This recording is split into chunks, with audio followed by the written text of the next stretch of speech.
का साड़ी किनबी ना वो पैसा ना चल ले बेटा ले मोर घर में आइल हम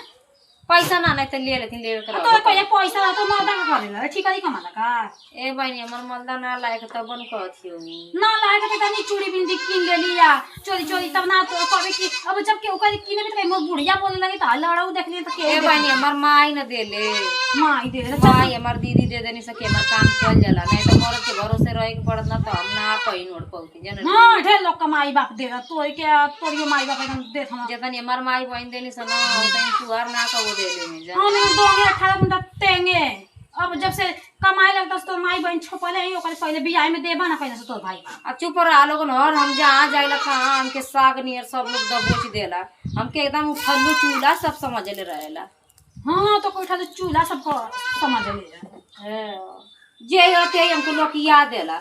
जे होते एकदम हमके तो कहले रहला देखलू वो बहन कल रोवे लगली देखलू ना वो हमको कुछ कहानी है के हां जय हो जहाँ जाए तार को लोग आवे नहीं मेरा बहनी तो कहलो बेकार बाम का जी कहां से कह देनी तो के जब हमरे ना दो तो कहां से हम ले हमार मल देना लायक खत्म चल बहनी मुंह जाती अब घरे ना देबी तो हरदम ताना मारत रहे लोग हरदम